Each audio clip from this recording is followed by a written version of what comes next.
خوشی کا سب سے بڑا پرو جو ہوتا ہے وہ یہ ہے کہ یوم جمہوریہ کو ہم مناتے ہیں. ایک تو خوشی کی چیز یہ ہے. دوسری خوشی کی چیز یہ ہے کہ ہم تعلیم کے اعتبار سے بیدار ہو رہے ہیں. تعلیم کے اعتبار سے ہم بیدار ہو رہے ہیں. تعلیم یہ اسلام کا بنیادی مقصد ہے. اس کے لیے تعلیم ہمارے یہاں جو شروع ہوتی ہے بچے کے پیدا ہونے کے ساتھ شروع ہوتی ہے. بچے کے پیدا ہونے کے ساتھ اس کے کان میں اذان کہی جاتی ہے اور اس کے کان میں اقامت کہی جاتی ہے. اس کو سب سے پہلا جو درس دیا جاتا ہے وہ توحید کا درس دیا جاتا ہے اور وہیں سے اس کی تعلیم کی ابتدا ہوتی ہے. اور ہم جب دیکھتے ہیں کہ نبی کریم صلی اللہ علیہ وسلم کے اوپر جب وحی نازل اللہ پاک نے فرمائی تو اس کے اندر سب سے پہلا جو درس دیا گیا ہے وہ کس چیز کا درس دیا گیا؟ تعلیم کا درس دیا گیا ہے. تعلیم یہ دو چیزیں ہیں، ایک تعلیم ہے ایک تربیت ہے. تعلیم اور تربیت دونوں جب ساتھ میں ملتی ہے تو ایک بچہ جو ہوتا ہے وہ ہیرا بن جاتا ہے. ہمارے یہاں تربیت کا نظام گھروں میں قائم ہونا چاہیے. ماں جو ہے اس کے گود کے اندر جو بچہ ہوتا ہے وہ بچہ اپنی ماں سے اخذ کرتا ہے. ڈاکٹروں کا یہ ریسرچ ہے کہ پیدا ہونے سے لے کر 7 سال کی عمر تک بچے کے اندر اخذ کی بہت زبردست طاقت ہوتی ہے. بلکہ یہاں تک کہا گیا ہے کہ لینے کی طاقت بچے کے اندر 95% ہوتی ہے اور 7 سال سے لے کر مرنے تک صرف 5% اخذ کی طاقت ہوتی ہے. تو سب سے زیادہ لینے کی جو قوت ہوتی ہے بچے کے اندر وہ اس کے بچپنے کے اندر ہے. اگر ہم نے کسی بچے کو اگر صحیح تعلیم دی، صحیح عقیدہ اس کو پلایا تو وہ بچہ اپنے عقیدے کے اوپر پوری حیات قائم رہتا ہے. اگر ہم نے اس کی فکر نہیں کی تو یہ بچہ جو ہوتا ہے وہ ماحول سے تبدیل ہو جاتا ہے. اس کے لیے تعلیمی نظام جو ہے وہ ہمارے گھر سے شروع ہونا چاہیے. ماں کے ذمے میں ہے کہ وہ اپنے بچے کی صحیح تربیت کرے.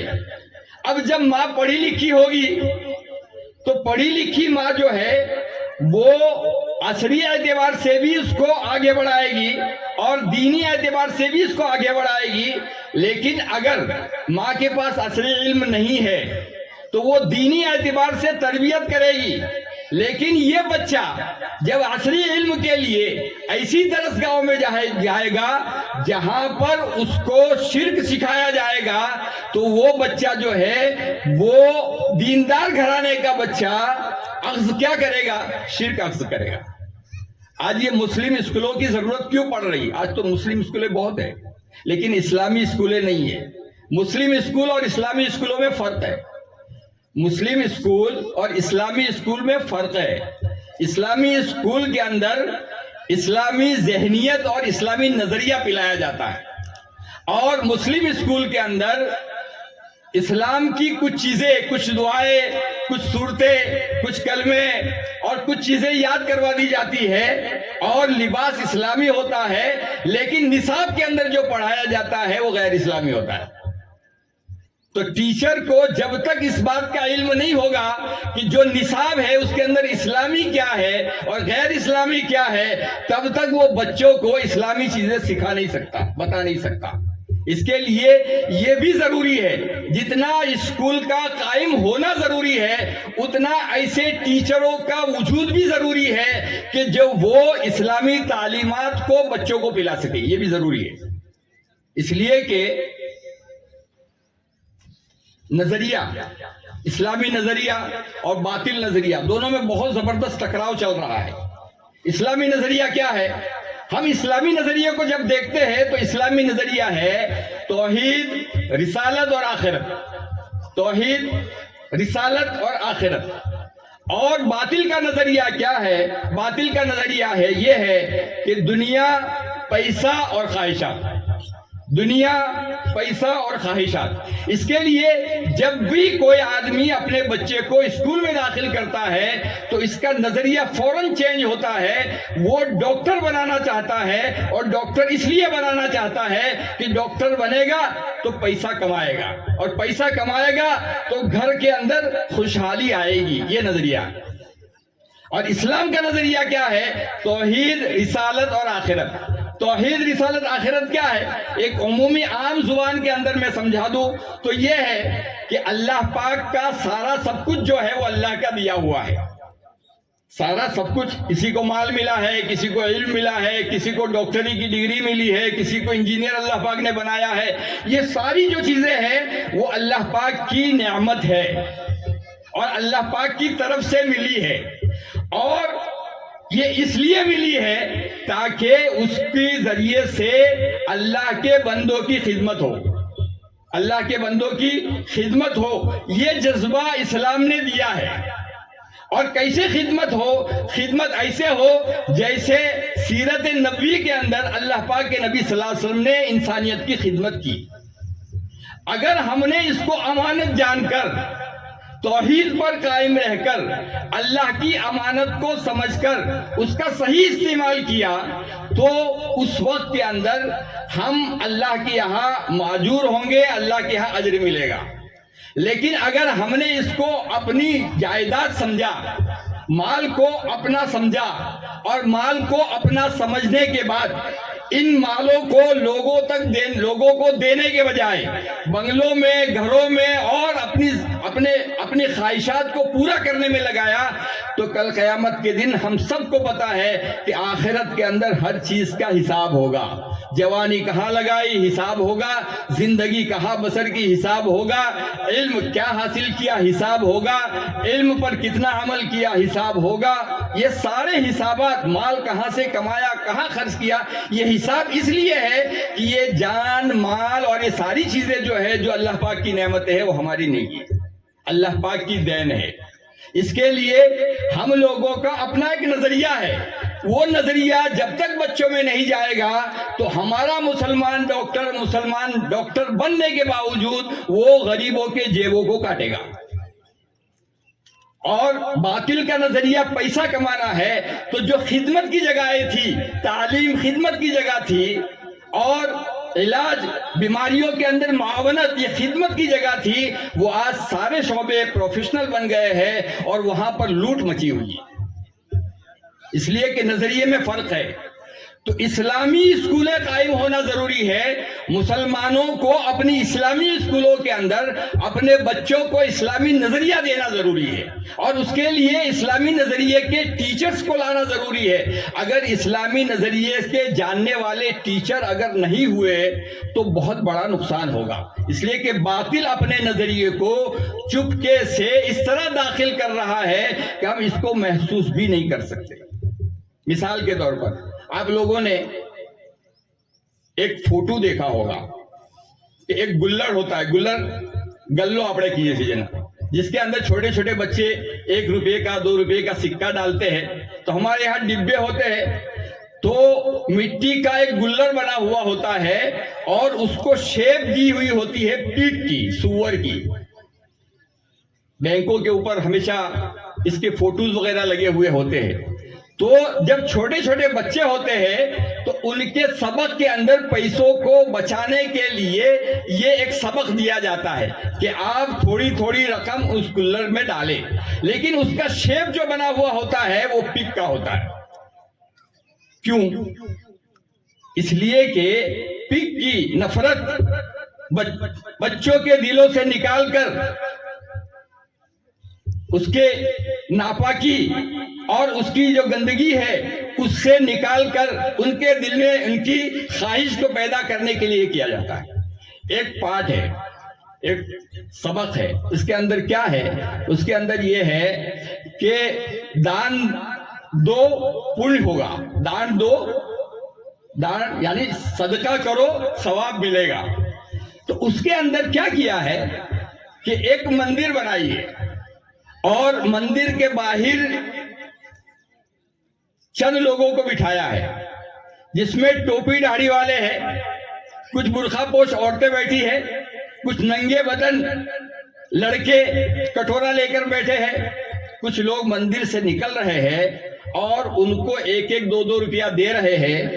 یہ سبق تو اچھا ہے، یہ سبق تو ہونا چاہیے، لیکن اس سبق کو بنانے والے کا مقصد یہ ہے کہ اسلام، جب ہمارا بچہ اسکول میں جائے گا اور اس کو پڑھے گا اور جب اس تصویروں کو دیکھے گا تو اس کے دل میں آئے گا کہ اسلام جو ہے وہ مانگنے والوں کا مذہب ہے، اسلام غریبوں کا مذہب ہے، اسلام ناداروں کا مذہب ہے، اور ہر ایسی چیز سے آدمی کو نفرت ہوتی ہے، اور دینے والے لوگ یہ لوگ ہیں، ان کے ہاتھ سے دیا جاتا ہے، یہ مال والے لوگ ہیں، تو ان کی محبت اس کے دل میں آئے گی۔ اسلام سے نفرت پیدا کر کے کیا کیا جا رہا ہے؟ اب مصر کے اندر ایک بک چھپی ہے، حساب کی بک۔ حساب کے بک کے اندر عقیدہ کیا ہوگا؟ حساب کے بک کے اندر تو 2-2-4 ہوتا ہے، لیکن تعلیم کے راستے سے جب باطل کسی چیز کو داخل کرنا چاہتا ہے تو اس طرح داخل کرتا ہے کہ اس کے اندر ایک پارٹ ہے جس کے اندر یہ بتایا گیا ہے کہ ایک لڑکی جس کا نام فاطمہ ہے، وہ نقاب پہنے ہوئے ہے، وہ اس کے ہاتھ میں 2 بوتل شراب کی ہے، وہ ابراہیم سے ملتی ہے، ابراہیم ٹوپی پہنے ہوئے ہے اور دونوں معانقہ کرتے ہیں، اور یہ فاطمہ ابراہیم کو 2 بوتل دیتی ہے، پھر یہ دونوں مل کر اسماعیل کے پاس جاتے ہیں، اس کے پاس 4 بوتل ہے۔ اب یہ حساب لگایا جاتا ہے کہ کتنی بوتلیں ہوئی، تو بچے تو نادان ہے، کہیں گے 2-2 4 4 8، حساب تو صحیح ہے، لیکن اس کے پیچھے بیک میں کیا پڑھایا جا رہا ہے وہ ہم کو سمجھنا ہے۔ اسلامی تعلیمات کے خلاف کوئی چیز پڑھائی جا رہی ہے۔ عورت کا مرد سے معانقہ کرنا کوئی بری چیز نہیں ہے، یہ بتایا جا رہا ہے۔ اس کے علاوہ یہ بتایا جا رہا ہے کہ شراب اتنی نفرت کی چیز نہیں ہے، شراب اتنی نفرت کی چیز نہیں ہے۔ تو تعلیم کے راستے سے جو چیزیں آ رہی ہے اس کا دفاع بہت زیادہ ضروری ہے، اور اب تو ہمارے کچھ لوگوں نے ہماری تعلیم، بھارت کے تعلیم جو تھی وہ جمہوری تعلیم تھی، جس کے اندر ہر سکھ، عیسائی، ہندو، مسلم اس تعلیم کو لے تو اس کو کوئی حرج نہیں ہو رہا تھا، لیکن اب یہ ہو رہا ہے کہ انہوں نے اس کے اندر بھی ملاوٹ شروع کر دی ہے، اور اس ملاوٹ کے شروع کرنے کی وجہ سے ہم لوگوں کو اپنی توحید کے اعتبار سے، اپنے دین کے اعتبار سے ہم لوگوں کو خطرہ محسوس ہونا شروع ہو چکا ہے۔ اب اس کے لیے 2 چیزوں کی ضرورت پیش آ رہی ہے۔ ایک تو ایسے ٹیچر ہو جو ان سازشوں کو سمجھ سکے، اور دوسرے اپنی ایسی اسکول ہو جس کے اندر ہم اپنے بچوں کو اپنے ماحول، اپنی تہذیب کے اندر ان کو تعلیم دے سکے۔ یہ بہت زیادہ ضروری ہو چکا ہے۔ وہاں حبیب اللہ صاحب نے ان کی ایک لندن کی ایک تقریر، وہاں حبیب اللہ صاحب چھاپی کے محتمم تھے، جب لندن گئے تو لندن کے لوگوں کے حالات کو دیکھ کر لندن والوں سے انہوں نے یہ کہا کہ تم لوگوں کو مسجدیں بنانے سے زیادہ ضروری ہے کہ تم اپنی اسکول بناؤ، اس لیے کہ عبادت سے زیادہ عقیدے کا محفوظ رہنا ضروری ہے۔ اگر عقیدہ محفوظ نہ رہا تو عبادت کس کام کی؟ اس کے لیے ہم لوگوں کے دوسرے خوشی کا یہ موقع ہے کہ آپ کے یہاں ماشاءاللہ گاؤں کے علماء، گاؤں کے فضلاء، گاؤں کے مقتدر احباب اور گاؤں کے بیدار مغز نوجوان اور سہارا گروپ کے نوجوان، یہ سب مل کر اس بات کی کوشش میں ہے کہ ایک اسکول قائم ہو، تو اس اسکول کے لیے ہم کو اس میں خرچ کرنے کا اتنا ہی ثواب ملے گا جتنا دین کے بچانے کا ثواب ہے۔ اس لیے کہ یہ اسکول جو ہے وہ عصری تعلیم کے اس نہج کے اوپر نہیں جائے گا جہاں پر پیسے کمانے کے لیے لوگوں کو پڑھایا جاتا ہو۔